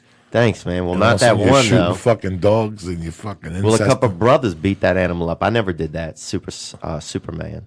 I never did that. That was you know, to be honest, a couple of brothers. I did. killed a fucking rat a couple times. Yeah, I actually growing backed over a up. deer once with a fucking lawnmower. If we're really gonna share stories, I swear to God, man, it was a big bush hog, and I used to work on this farm in the summer times, right? And this man let me cut the grass with a huge bush hog. So one day I'm just cutting, and I backed around to turn it around, and a fucking deer, man, ran over a deer with it. Actually ended up killing a deer. Damn, it's just dark. A deer jumped at my car once. There you go. You killed But it? didn't- No, it ran away. You probably killed it though. No. Did you hit it? Yeah, but I was going like 20 damn, miles. dude. I was going 20 miles an hour. You hit it, and that's 20 miles an hour. Dog, you know how fast that is? Well, yeah, that's true. Look, I had a dog in Wilshire Oh no. 10 years ago, coming home, not stoned, minding my own business. Wow. Doing the speed limit. You know, you're on fucking Wilshire Boulevard. Yeah. You know, no, I wasn't even on Wilshire. I was on that block that you cut from Olympic all the way up to Sunset. But, On the other Vermont? side. Vermont, one of those. I'm Veteran. on that deep one, and all of a sudden, fucking a dog. I didn't hit him straight up. He ran into my car, and he bounced off my car and got in more shock. And he was limping, and cars were going around him. And I pulled over and I tried to get him, but he ran. That motherfucker. Once you hit them, they fucking run. Yeah. Dog. They run And forever. you feel terrible. I mean, you feel fucking horrible. Whether it's a squirrel or whatever, you feel fucking terrible. You Yeah. know, but on a happy note, accidents happen. I had a great time looking at your cats. I had a great time watching your cats the I know past you week. did. Thank you It very was much. so much fun. My cats are good fucking animals, man. Yeah. I never had a cat, man. Really? You had dogs? I'm ready. Yeah, you're ready. No, we didn't have a dog, but I'm thinking about getting a dog. I've been thinking about it. I'm still considering it. If I didn't have as many allergies as I do, I would get cats. Because, like, it was funny. Like, they have, like, little setups. Like, Roy would sit right at the edge of your kitchen and wait for somebody and, like, attack him. I was like, hey, bye. Hilarious. Hilarious. Like, I would pause the TV and just start watching him. And Dimmy runs into her Yeah. constantly. So Dimmy will go fuck with somebody else. Somebody else has swatted him. He'll give him a look and go, fuck you. And also he'll walk right into Gray. And Gray will hit him with 3 quick rights to the head. And he'll go, fuck you, dirty bitch. And then he'll go in the kitchen like, nope, shit, these bitches are crazy. Shit. It's a show to watch animals, whether they're dogs or cats, especially at night when you have 1 or 2 or 3 of them. And Gray went crazy for the ham. She wouldn't stop I meowing. told you. They should have a cat, like, do they have, like, a streaming cat channel where you can just watch cats whenever you want? We should get you. Oh, that's what we should do. You get like an iPad and like put it up and like periscope the cats. Yeah. That's what I want to do. You should start a cat town, dude, and dress them up like different fucking ethnicities. So when they show up and interact, you could like, it's almost like a game of Risk. I don't like when people dress up their fucking dogs and shit. Yeah. I don't know why they It's do a that. huge industry. There's no dog that wants to have a fucking tuxedo on. Oh, they had a kid in our town, and this is no correlation, but that had really bad, like, kind of, I don't think it was Down syndrome, but something pretty close. And his mom would dress him up constantly. Like, dress him up like, Oh god. like in like almost like costumes all the time. Like he's in a pirate costume like this week. Like his mom, like he was like it was always Halloween or something for him, you know? You're a crazy young man. That's what I love about you. Let me give some shout outs. He's like, yeah, he's a panther, you know? I want to give a shout out, happy anniversary to Tina and Jimmy Joe, Aiden Diaz, Jesse Bryant, Peter Mandybar, Jim Jorgensen, Paul Lynch, Jack Bratcher. What's happening, you bad MMA motherfucker? And my man Henry Solari. You better show up to class this week, cocksucker. And Dustin Zawacki just had a baby. Dustin So Wacky had a baby. Yeah. A lot of fucking things going on in the church fucking world. Good energy. Oh, and one quick thing. Steve Simone is doing a GoFundMe. Did you hear about that? I heard that, something like that. There's a bunch of great. He's doing great things for a couple families and kids, and wants to do more for people at Children's Hospital in L.A. So Bill Burr retweeted it, and I'll tweet it tonight. He's giving some kids who have some pretty terrible diseases like some happy times during the holidays. That's awesome. Steve Simone's a good fucking dude. Great heart, man. He's over there giving blood, bringing sandwiches. He plays with the kids. And listen, man, it means the world to people when you visit him. Yeah. He's exceptional, man. That guy's got a million hearts, bro. Good dude. You know, it's really weird. We live in a place where people do weird things, you know, like people do weird things to get attention. Yeah. You know? And if you know anything about Steve Simone, he does everything from the heart. Yeah. With good intentions, you know. 100%. He's one of those dudes that's in LA that you're happy to be his friend. He keeps you grounded. Yeah. Yeah. Especially if you come from a society that's not selling their fucking blood in this town to get ahead. You know what I'm saying? Like there's people in this town that you know who they are. They come up to you, they talk to you, they don't give a fuck about you, man. Yeah. When you start making money, all of a sudden you're the best thing in the world. And they're there with their hand out, telling you how they helped you, and we always believed in you. You know, Yeah. where were you when I was living in that one-bedroom apartment and you wouldn't take my call? Yeah. But you have to put it all into perspective. But there's a certain element in this town that you look at, and when the Coke finishes, they're going to be gone. They're gone. And then there's a certain element in this town that when the Coke finishes, that's when they become your friend. And Right. Steve Simone is one of those dudes. You Yeah. know? It's really, he brightens your day. He has does. a lot of old school He had lunch values. with me and my mom yesterday. At Oh, he Domingo. did? We went to Domingo's. Unbelievable. He has a lot of old school values that you look at. We went to eat last week. We got to New York Thursday night. We didn't do much. We got to New York about 5. Then Friday we started our fucking jaunt. And Friday night we went to Rudy's. Did you ever go to Rudy's with me? The Yeah. calamari place and stuff. It's been there since 1970. Mm-hmm. And when I was in high school, they used to serve me, and they have squid.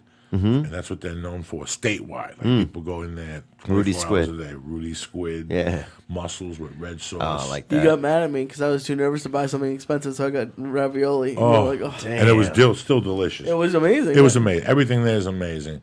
But we were eating, and I could see my wife, and I asked her, what's going on? And she goes, I don't see this in L.A. Like, people are having a conversation. Nobody's looking at their phone. Yeah. Guess what happened last week, guys? You ready for this? A girl who I fuck with on Facebook. Uh-huh. Hi, how are you? She was sitting at the table next to us. Me and my wife sat there, and I go, Terry, this girl on the table over here on this date, I fuck with her on Facebook. Watch this. And when she went to the bathroom, she came back, I go, and she was like, oh, my God, I saw a post that you were in a park with the baby. I didn't know you were in Cliffside. It was fucking amazing. Dang. Like, what are the chances? Clifton? Cliffside. Cliffside Park is where this place is at. And then I saw somebody, you're going to love this story. Then I saw this girl, Joyce, and I saw her. And I go, what's happening? And she goes, oh, my God, how are you? And the guy she was with, like I knew her 30 years ago when she was married. But they break up, and now she's dating a kid named Mikey Moore. That was one of those kids in the neighborhood that you always bumped into at 2 in the morning. Right. Like if you bumped into Mikey Moore, you were onto something. Right. Mikey Moore had a few bumps.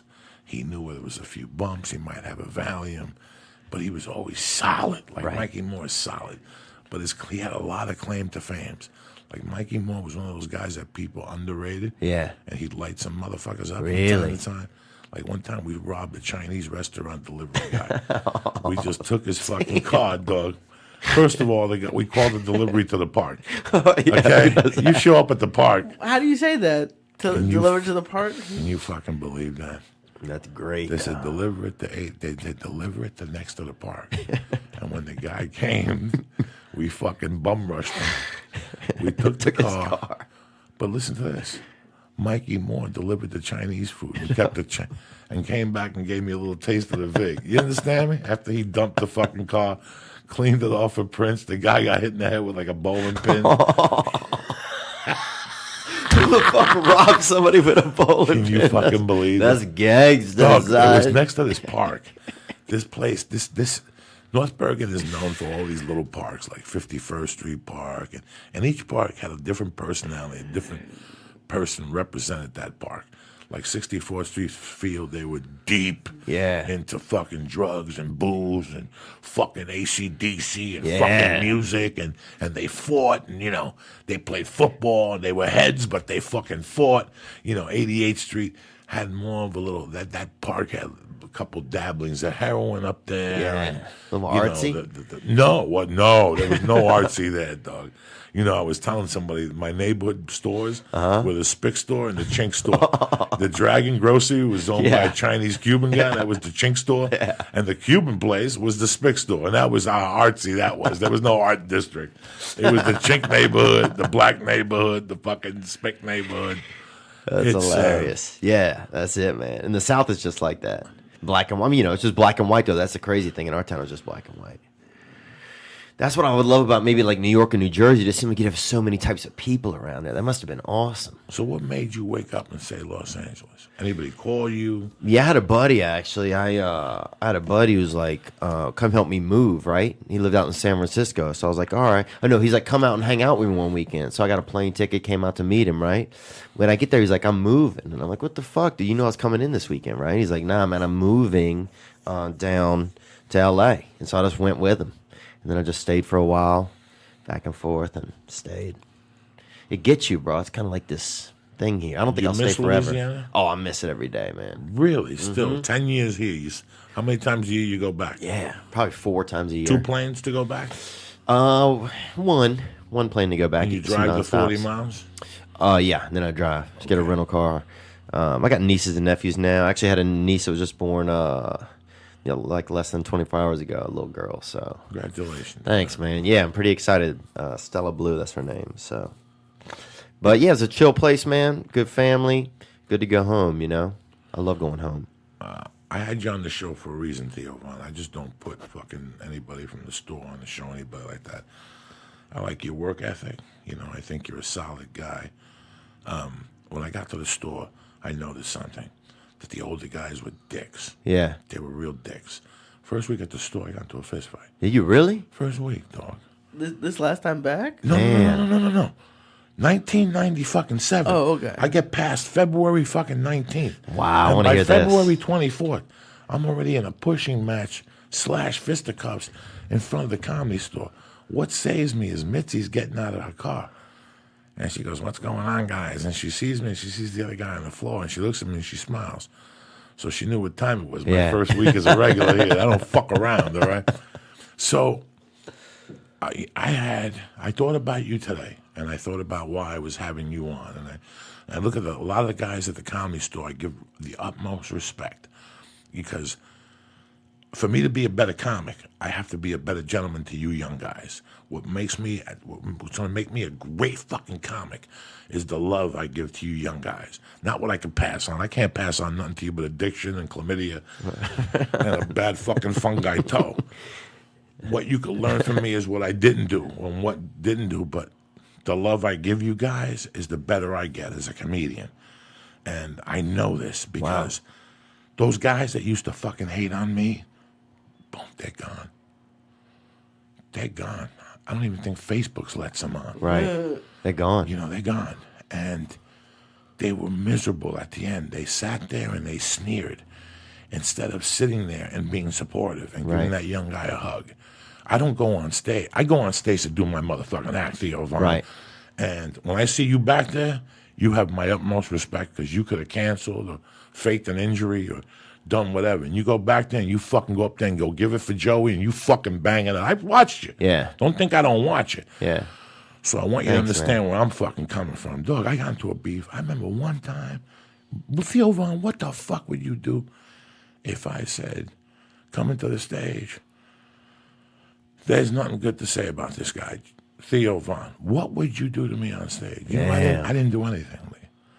I think I didn't want to go at that realm, even at that youth and comedy, even as crazy and coked up a fucking Indian as I was, something at that moment. But till this day, I hate that guy, and I don't see him ever again. Damn. I won't see him. It was another ever store again. comic? Another store comic. Yeah. Like those older guys. I was there the night when this older comic went at Joe Rogan on the main room. He brought Joe up and he insulted Joe, and Joe said something to him. And they had to stop the show. They were going to duke it out in the fucking main room. Over what? Over the intro the guy gave. It was, listen, man, the guy moved to town, and a year later he's making 30 grand, Lee. You're here 20 fucking years, still getting a 1240 spot in the main room once a month. Yeah. What are you going to fucking feel like? And all of a sudden this young kid comes that's dirty, and he's on an NBC show. Meanwhile, they've been telling you to fucking work clean, get a trumpet, and, you know.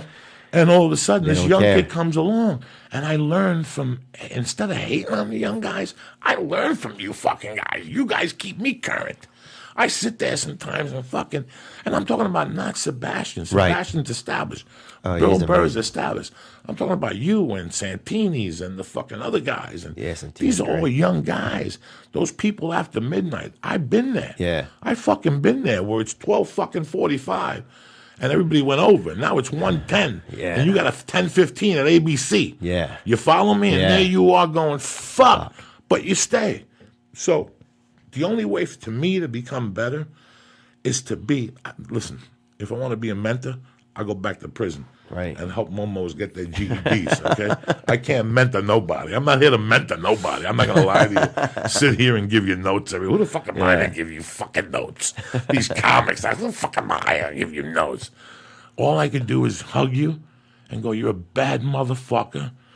Keep fucking these motherfuckers up. Yeah. That's all you could do. And I think you become, I learned this the last 2 years at the store.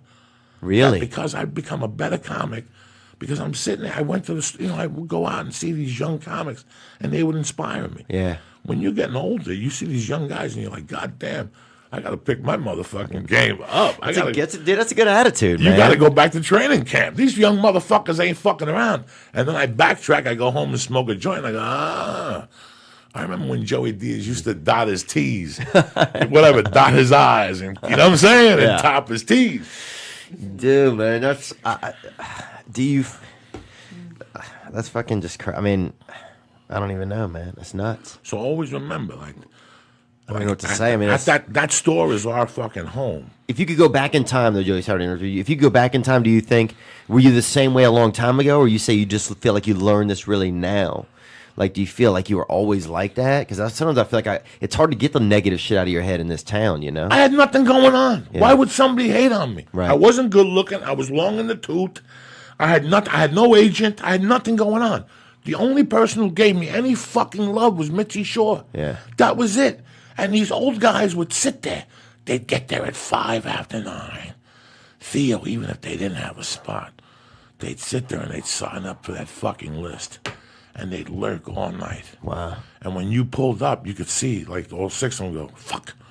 You know, like they would beg for you not to show up so they could do their 15 minutes and get their glory for those 15 minutes. They would sell their soul.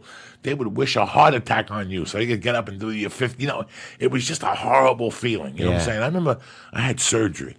One of the reasons I stopped going to the store was I had a fat ball in my neck. And it kept getting bigger. Every time I got excited, it was the funniest thing. It would come out of here, and it would just throb out of my fucking neck. It was a fat ball. And I finally got the balls, and I went down, and it wasn't cancer. It was Thank just God. it was just a fat ball. Thing of fat. And the doctor had to slice my neck and stick his hand down there and take this fat ball out. And he showed it to me in a jar. Yeah. And I'll never forget what the first thing I thought when I looked at that fat ball. I thought about all the people that came up to me at the store. I don't know why, man. Right there in that operating table, when I'm coming out of my anesthesia, I'm talking to my wife, and he comes over. He goes, "You want to see the fat ball we took out?" And when he showed it to me, first thing I thought about was all the people at the store that shake your hand. Yeah. And you turn around like, fuck him. You know, I thought about all those people. Hey, congratulations on Spider-Man 2. Fucking cokehead. Right. And you feel it. You know who's not on your team. Yeah. And you go home, and 20 years ago, I would come down off my coke and actually go to their house and knock on their door and say, what the fuck was your problem last night? Damn. But as I got older, I thought about why would they act that way? I can't lie to you. When I got here, guys, I was jealous of people from 97 to like 98 and a half. Then I figured it out. If I stopped being jealous, I could take that energy and do something good with it. Yeah. You were jealous of what they got. That energy. It's basically adjusting that energy. It's not a jealousy of a specific human being. It was a jealousy of Theo, how the fuck did you get innovative? I was in the belly room one night at 11:30, and the fucking guy came up to me. What the fuck are you talking about? Yeah. I'm here all the fucking time, and nobody says boo to me. You're here at the fucking belly room on a Sunday, and innovative said fucking hello to you. That's what you're fucking trying to tell me. How did you get real stained gray? Oh, I was in the main room on a Tuesday night. I did a spot during the Black Show. What are you talking about? Yeah. And here I am all the time. So it's that type of jealousy. Okay. How he had an agent and I didn't. Meanwhile, I was getting spots at the Improv, the store, and the Laugh Factory. Wow. 3 months in, I was already on the that's board. amazing. Yeah, because I knew Gilbert Esquivel, so he put me up Mondays at the Laugh Factory. The Improv liked me, and I was a regular at the store. Wow. But that's all I had going on. Right. So I couldn't figure out the hostility of these older comics. And it was like you dealt with 3 or 4 of them from Tuesday to Thursday. Then on the weekends, they disappear and do whatever fucking shit they did. And then you dealt with another handful of them. And Charlie Hill was a good guy. Alan Stevens was a great. Alan Stevens got me on fucking Arliss opposite James Coburn. Damn. He saw me at the store. He's like, "Dog, I got a role for you. It's coming up. Trust me." And all of a sudden, they called me. They gave me the fucking role. Charlie Hill was an Indian guy. I'll never forget him pulling me aside and going, "Listen, you gave me belly laughs. Keep doing what you're doing." Right.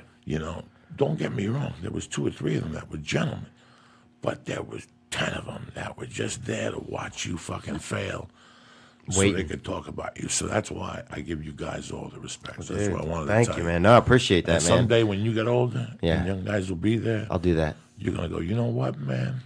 I'm gonna give these young guys the respect because I know what they go through in their daily life." Yeah. You got a bunch of no's, man. Yeah. So sometimes an older guy comes up to you and says, "Dog, that ain't about dick. Yeah. Get up tomorrow morning like you got the lottery ticket in your pocket. Watch what happens, bitch." I remember where I heard it, man. I remember where Bam! I Fuck heard these it. motherfuckers. What up, Lee? Lee, San buddy? Diego, the 17th is already sold out. That's So awesome. we're thinking of adding a second show. You're going to be up in the mountains giving Mama the high hard one. Up in fucking Utah up there Big giving Bear. Mama the maminka juice, huh? What dates you got coming up, my brother? I got coming up. I got Pittsburgh. I got Boston the 17th and 18th of this month. Okay. December. Sorry, I'm a little high. Laugh Boston. I got Laugh That's Boston. a great club. Yeah, Laugh Boston the 18th and 19th. Actually, I think it is. Don't forget to go to legal seafood. and tell them Lee sent you. Get 10% off. Your really? bill. Yep. Oh, it's a done. great. Yeah, done. I've heard of it. I worked there for 2 Okay. years. It was And great. then where And you I going? got I got Pittsburgh January 6th through 8th. I think it is. You got a Netflix special, Yeah, 8th through 11th, 6th through 10th in Pittsburgh, something like that. which I'm proud of you because you got to shoot it in your At the home Improv. state. Thanks. Yeah, and then I got the Netflix special. Representing like a motherfucker. New Orleans, baby, holding down the South. Trying to, man. It was awesome, man. I never felt so much love and support from my hometown and all the people I grew up with. That just came out to fucking. It just like blew my mind, man. Like it was like kind of like validated like all the fucking negative thoughts you have when you're a kid. It's like, oh man, maybe these people like thought I was an okay person. I don't know. How old were you the first time you left Covington to go to New Orleans as an adventure by yourself without the parents to get your dick sucked? Oh, 15. Did you get your dick sucked? Yeah. I got my dick sucked. Wasn't great, but lightly sucked pretty much by this girl. when you were 15, you were already a man. No. I was But you know, I was getting out there. You were getting, but I'm talking. What was your mentality like? Having an older dad, having. Oh, I knew. I was very aware. Okay. Very aware. And you were more aware than the kids your age. You just didn't say nothing because Yeah. you'd have to say why you knew these things. Yeah, and then you seem weird. I feel like if you try to like explain right. yourself. And you've you know? always felt a little out of. That's the way I've always felt. Yeah, I've always felt a You little. always I've always felt out, pretty right. strange. And as you get older, you talk about it, but you still twitch. It's like I couldn't tell these stories 15 years ago. Yeah. I tell now. There's no fucking way. Well, dude, watching guys like you is fucking inspires like guys like me so much, man. Because it's like you just say whatever. Like I'll literally after seeing one of your sets, I'm like, how does he? To get to that spot in your life where you can just be so open about shit. It's unreal, man. It's cool. It's inspiring. So thanks, man. Thanks for what you do. I don't understand. You work hard. You come out here. You develop, and all of a sudden you get some guy that goes, you know, Theo, I really like your Southern style, but I really like for you to do a more family show that I could pitch. Yeah. And then you go to Lee on the side and go, hey, Lee, man, you're a pretty good writer. Hook me up in the afternoons, and let's write together. Yeah. And you write this act that isn't you. Yeah. And oh, it'd be tough, man. do you understand? I couldn't even imagine. Do you understand what I'm trying to say to you? So, I when I got here, I was so desperate. There was times I didn't have a voice. Yeah. I'm not going to lie to anybody. Oh, yeah. Every comedian goes through that. Right. Where Well, that's you good to come hear. here and they confuse you a little bit. Yeah. Because you thought you had the goods, but now you start hearing things, and it's like Ronda Rousey right now. Ronda Rousey's not in hell because she got knocked out. Right. Ronda Rousey doesn't know where the drawing board, where to start. Right.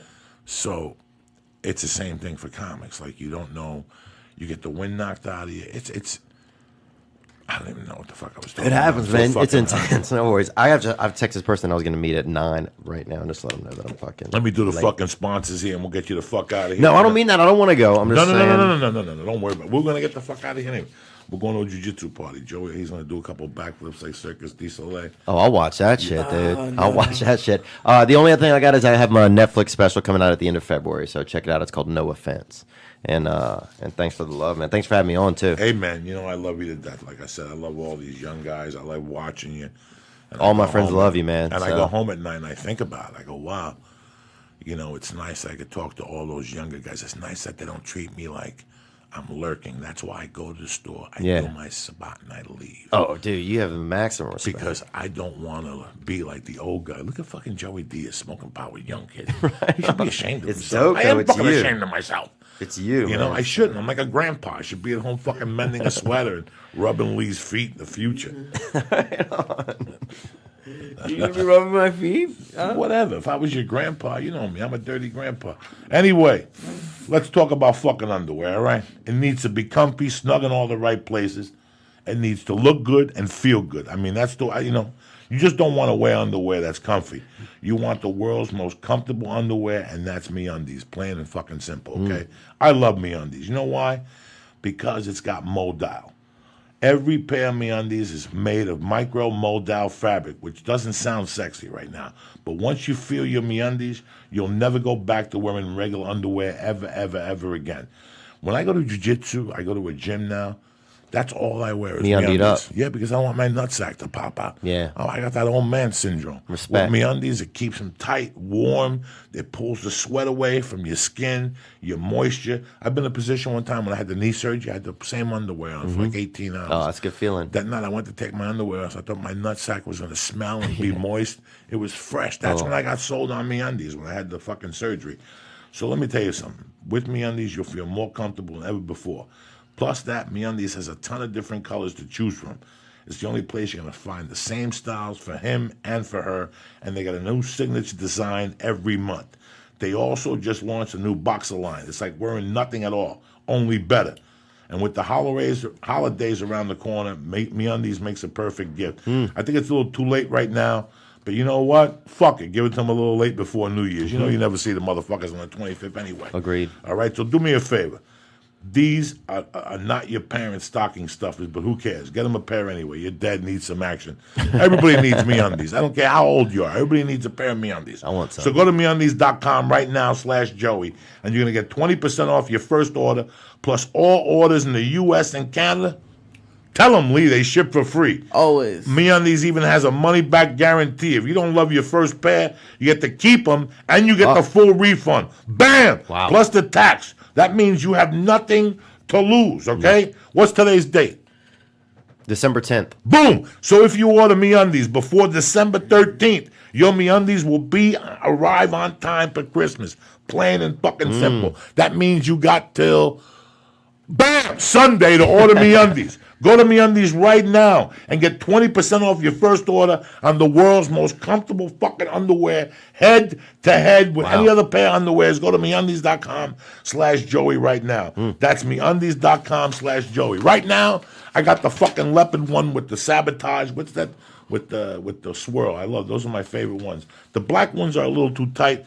Then they sent me these long pants. I cut those into underwear. That's the best beautiful. investment I ever made. We've done that. I took it to the Armenian fucking sewer. She sewed them down. They're like loose boxes. You have no idea how comfortable MeUndies is. Go to MeUndies.com right now and get /Joey and get 20% off your first order and free shipping in U.S. and Canada. Lee, what is going on with you tonight? I had a cough drop, but it got like super strong. I don't know if it's because I'm high. It might Cough be. drop. Yeah. Is your mom going to be fucking pissed, bro? It's going to be interesting. I'm praying to God she's asleep. Here, smoke this. You have to, you got to Periscope that, dude. Yeah, Periscope, your mom coming in, her yelling at you, looking at your eyeballs. Where are your eyeballs, Lee? You know why your eyeballs? But stop and get some Visine. So you don't look so fucking obvious, cocksucker. Anyway, my favorite people in the world, especially now over the holidays, let me tell you something. There's no better gift than the gift of Onnit. Onnit's got, listen, Alpha Brain, 100% money back guaranteed. Shroom Tech Sport, Shroom Tech Immune, Hemp Force Protein, kettlebells, weights, weighted vest, I mean, listen, I can't sit here and tell you all the great products they got. Do me a favor. Go to Onnit.com right now and press in. Church. Boom, and get 10% off your first order. Me, I'm a hemp protein cocoa type of dude, and I also like the Shroom Tech Sport before I go to jiu-jitsu. I'm still out of shape, and I'm still a fat fuck, but at least I go. I want to congratulate my brother Lee for taking third place in the fucking John Jock Christmas tournament. While we're talking about Onnit, he didn't take Shroom Tech. If not, he would have taken first place. Anyway, back to motherfucking... all right, here we go. You ever looking for you ever go to a magazine, you're looking for a particular article? It's a pain in the ass to find. But guess what? Texture will carry your favorite magazine. Let's get into something about magazines here. Texture is the app that gives you an all-access pass to the world's best magazines right on your phone or tablet. Browse through hundreds of magazines and cherry-pick the articles that interest you the most. The Texture editorial team recommends stories for you daily, plus their curated collections let you dive deeper into the topics.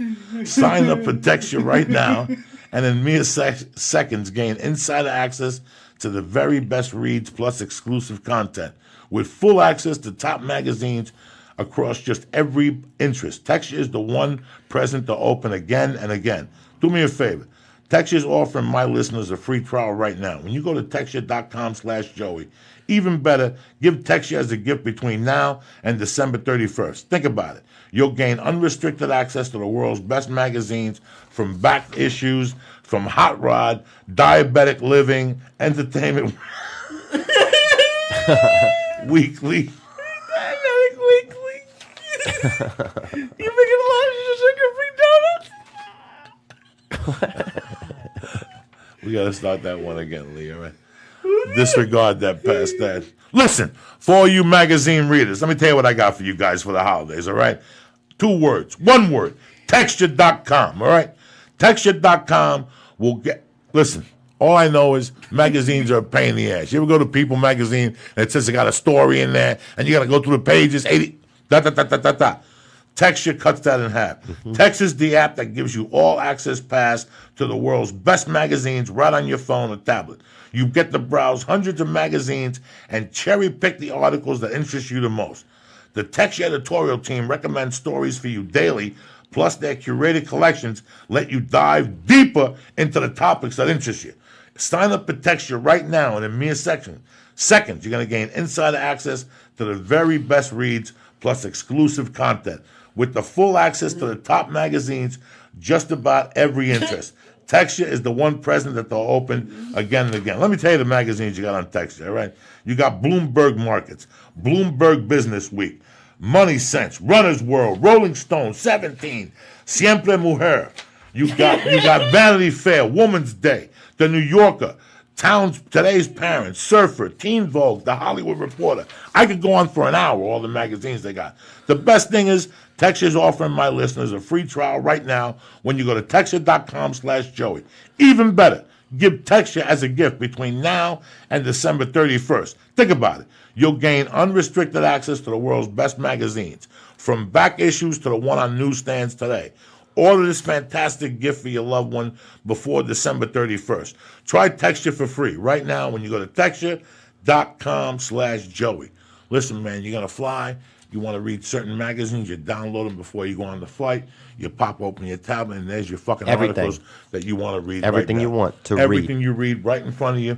Plus, it gets deeper. It goes to certain articles, other articles that might interest you. But listen, do me a favor. The only way you're going to know for sure is go to Texture.com/Joey and order right now. You're going to get a free trial when you go to Texture.com/Joey. You can download articles and the whole issues for offline reading.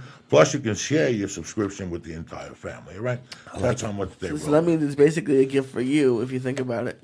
I like Then it. you share the subscription with your entire family, so then you get to see the magazines. And let me tell you what else I got for you guys, because I'm giving you all the action I got before the holiday, so you don't go, Joey, what the fuck? You don't tell me what you got? It's the holiday season. You don't know. You show up at these fucking places. You don't know what to buy these fucking people. Yeah. You know, like right now I'm looking at gift cards or whatever. Lee's Hats. scratching his head. Hats. You don't know what to give people. I got the fucking answer for your questions. And it's cheap, too. And it gets delivered right to your door. You ready for this? I know what it is. Club W. You're Yep. like, Joey, what the hell is Club W? Club W is a what do they call it? A wine. What do they call it? It's a wine club. It's a Wine club. subscription. But it's a wine subscription, but it's something, it's the grape to glass wine revolution. What that means is, let me break it down for you even better. For 9,000 years, people have been making wine. That's how long people have been confused about which wine to drink. Red, white, Chardonnay, You get a headache after they drink the wine. But for many of us, it's the shopping that causes the real headache. So many choices, what to learn. They're chewing chicken, they got beef, and there's no guarantee you even like what you buy.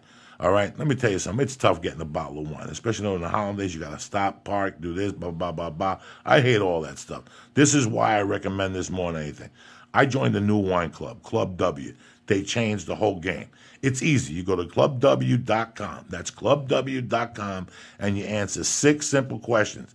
Their algorithm creates a palate profile just for you. Let's say you like fruity wines, you like sweet wines, if you want to eat chicken. Then they send the wine directly to your door, perfectly customized to match your taste. Club W is the leading grape-to-glass wine revolution. They work directly with the vineyards, and they cut out the middleman, which saves you dough. So with Club W, you get premium wine customized to your taste at 1/3 of what they pay for at the store.